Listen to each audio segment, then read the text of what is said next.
Hi, welcome back to part B. So part B, not even gonna lie, is our heftiest part of the project. It's going to probably be the longest video to view, as well as have the most information that you will have to scrounge around within the website to find. So let's go ahead and get started. So this page, or this part, sorry, is primarily dealing with admissions. And I will tell you that every website I've ever seen for a university, whether it was in-state, out-of-state, or international, will always have an admissions link on the main page. So let's go ahead and click on the link. And when we click on the admissions link, you can see that it does give us the admissions page with a variety of information. There's a lot going on here. And so one of the first things that we are needing to find is the admissions main contact information.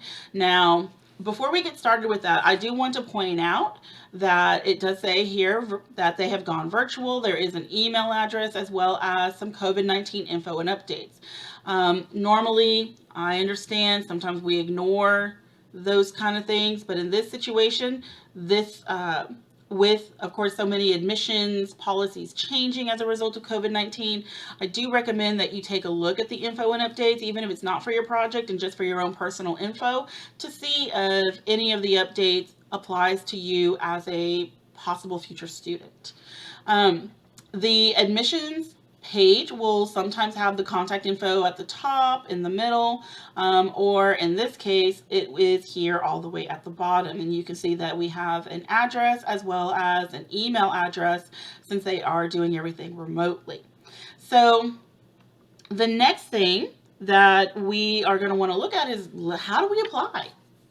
How do I complete this application so I can be a student at the University of Hawaii at Manoa? So I'm going to go ahead and click here under prospective student. I am going to be applying as an undergraduate. And let me go ahead and very clearly state that you will be applying as a freshman student. Even if you have your AA, even if you have your AS, it doesn't matter. You are still applying as a freshman student. And the reason for that is because all of your accomplishments have been done as a high school student. So getting your AA or AS is fantastic, but you still did it while you were in high school. And so because you have not been outside of that umbrella of high school, you are still considered an incoming freshman student. So we're going to go ahead and click on that. And so when I click on freshman student, you can scroll down and you can see that now I have the various requirements and steps to apply to this university. So first things first is, of course, it tells me about some of my high school requirements that I need to have in my degree plan for high school. It gives me information about my GPA, my class rank, and my test scores. Now, the University of Hawaii Manoa has not made any COVID-19 changes to their testing policy. Let me stress that for the sake of this project, of course, you're going to write this down. But if this was a school that you were legitimately interested in applying to, I highly recommend that you would check back periodically, because we are, of course, at the end of the semester of your junior year. You are still several months away from applying as a senior. And so there's a lot that can change between now and then. And so this is something that could possibly change. But for now, the test scores are located and stated here. If you cannot find the test scores like this as easily on the page, and there are some schools that make it tough, there are a couple of things that you can do. One, of course, is using your handy dandy search box and then typing in SAT scores, and that should pop it up. If you still cannot find the required SAT scores for your school, or if they've made any COVID-19 changes, then it is okay to go to Prep Scholar. And I have shown you guys Prep Scholar when we were still in class to find SAT requirements. But your search bar should pull that up if you cannot find it directly on the page.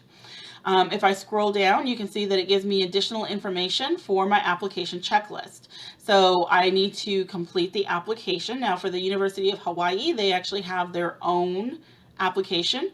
It's rare, but it's not unheard of. The application fee is $70, and that is required for my Part B as well.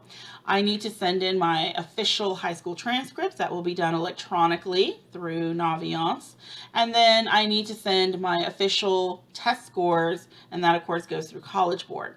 Any supplemental materials that were not sent electronically will be mailed to the Office of Admissions, and it does provide the address. You can also, if you scroll down, you can find, now this is not in the project, but again, I just want to point it out just so you know. It does give me some deadlines for my application. So some universities have what's called a rolling admissions, which is basically there is no set deadline. So for example, the University of Texas Women's University, they have a rolling admissions deadline. There is no set deadline for their application. However, you can see for here, the priority deadline is January the 5th. The final deadline for the fall semester is March 1st. Now, because of COVID-19, that final deadline of March 1st has actually been extended to August the 1st. So your deadlines become very, very important. And then in this situation, the University of Hawaii at Manoa has what's called a direct admissions program. A&M actually has something like this, U of H as well. And this is not, again, at every university. This is not required for part of the project, but since it's here, I'm going to go ahead and just explain it so you know what it is. You have some programs that are highly competitive. And so many times, students will not actually apply for those programs in their freshman year. They actually will end up waiting till their sophomore, maybe even their junior year before they actually apply to the program so that they can, of course, get their grades up, they can get some experience, they can take some classes related to the program that they're interested in, and so forth.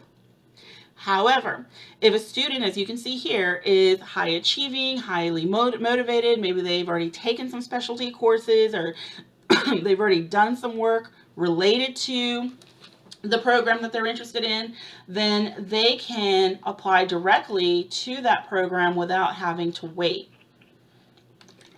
Again, it's not something that is at every university, but it's just a matter of having to look into it and seeing. All right, so now that we know the application process, the next thing that we are required to look for Part B are our different majors. And so again, let's go ahead and go back to our main page. So right here. And so just like there's always an admissions link, there's always an academics link on the main page. I've yet to see a school that does not have an academics link directly on the main page.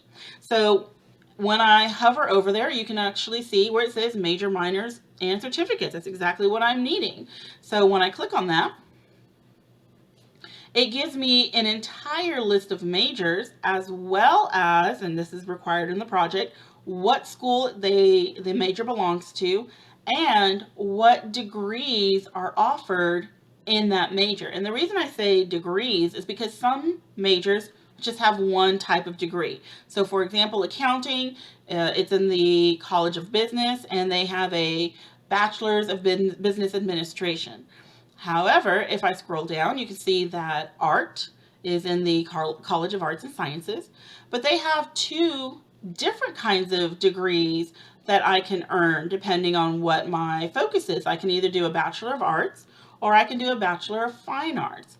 And so again, a little bit of research will help me identify what are the differences between the two. If I go to biochemistry, also within the College of Arts and Sciences, I can either get a Bachelor of Arts in Biochemistry or a Bachelor of Science.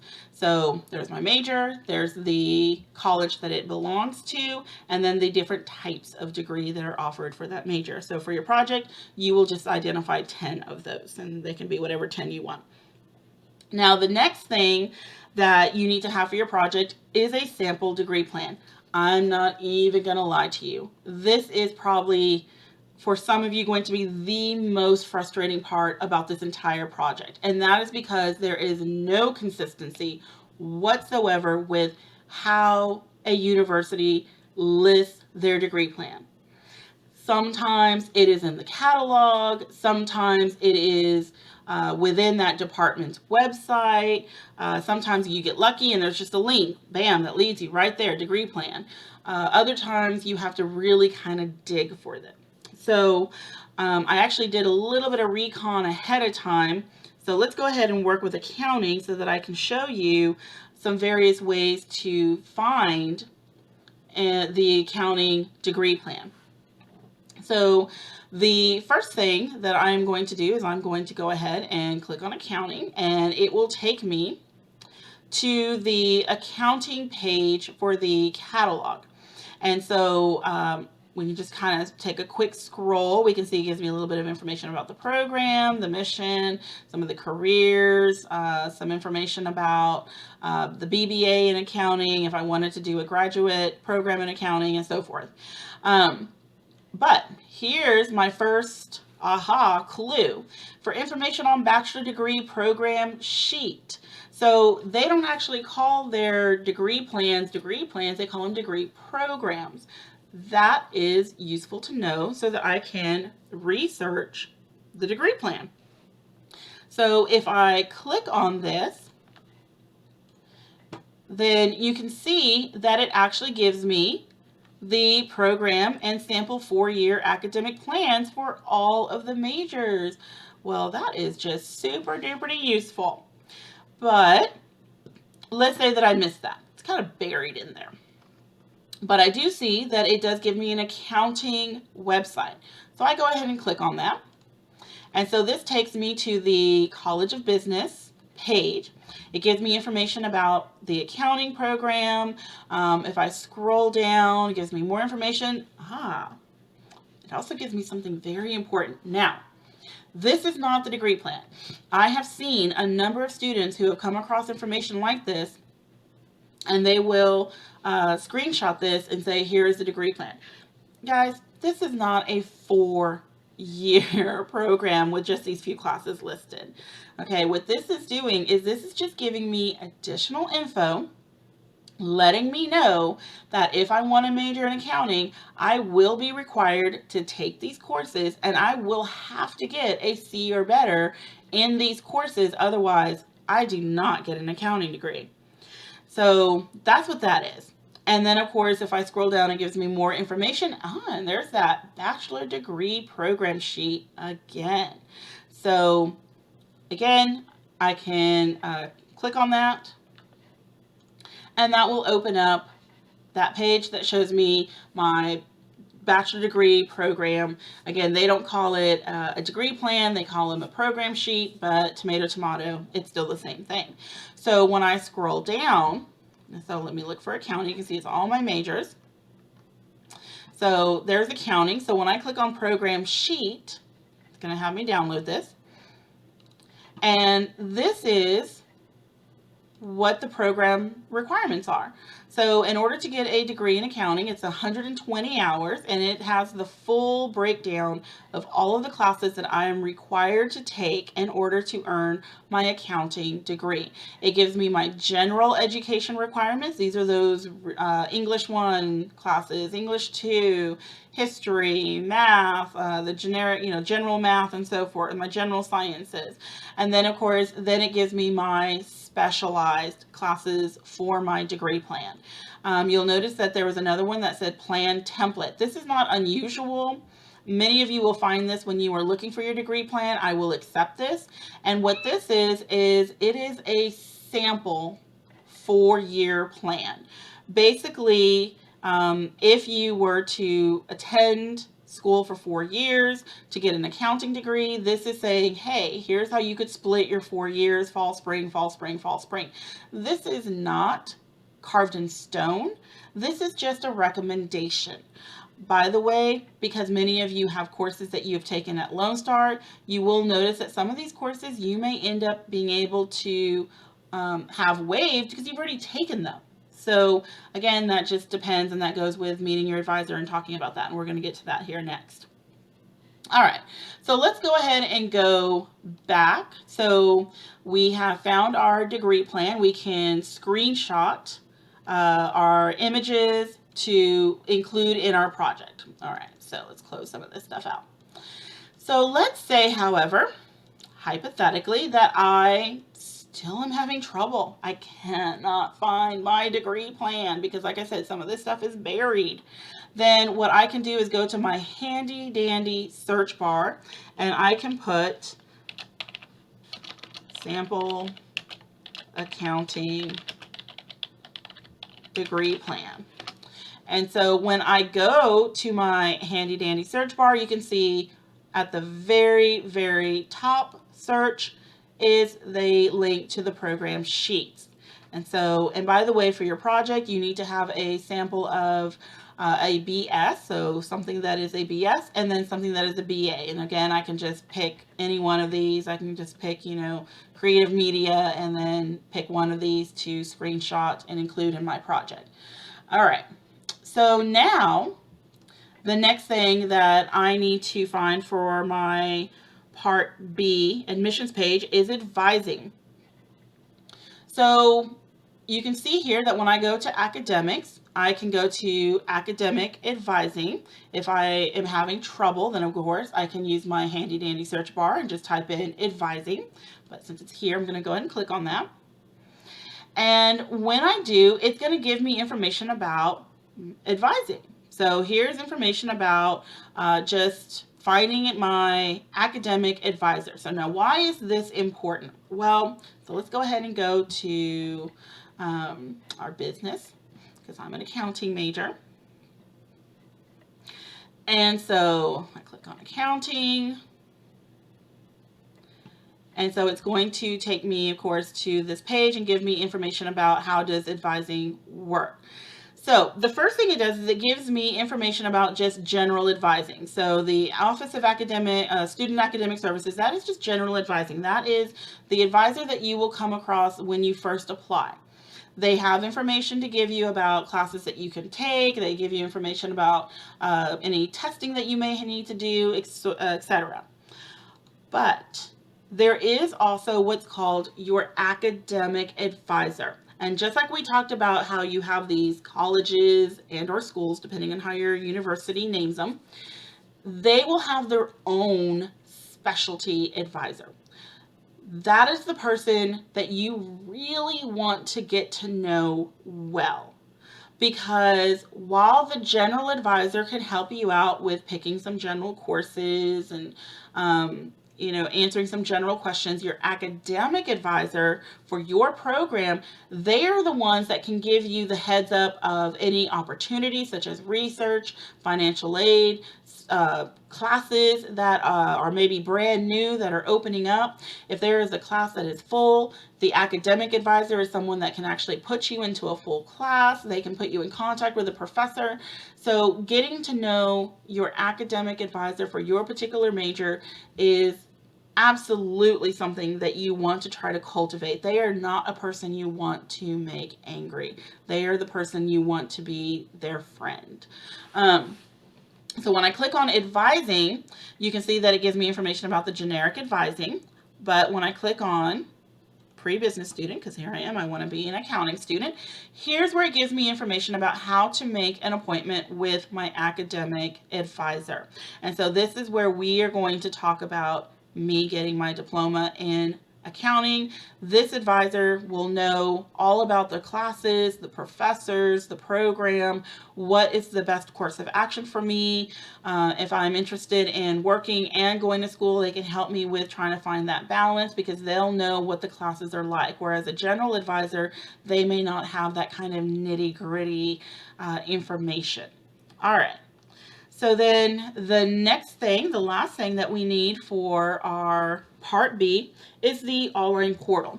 You guys are used to online portals. You have your Spring ISD portal. You have your My Lone Star portal. And of course, you use those portals to find your grades or transcripts, to get into the programs that are used by your schools. It is no different at a university. Every single university has their own portal. In this case, you can see it's right here at the top, My UH. So most schools will actually have their portal somewhere on the main page. If it's not under the main page, then if your university has a quick links scroll down somewhere, it will be under the quick links. If you still can't find it, again, that handy dandy search bar, so you can put student portal. And so when I click on student portal, you can see it pulls up my UH services. And this portal is very important because once you apply to the school, this is actually where it will indicate any documents you may be missing. This will also be where financial aid is awarded. This is where you would go to register for classes, drop classes, etc. So your portal for the four-year schools is no different than the portals that you use for My Lone Star. And in this case, the portal is My UH Services. But it's all different. They don't always start with My. So for example, Sam Houston, their portal is called Sam Info. But hopefully this video has helped you with the very intensive Part B section. And so now it's time to move on to Part C. Thanks a lot.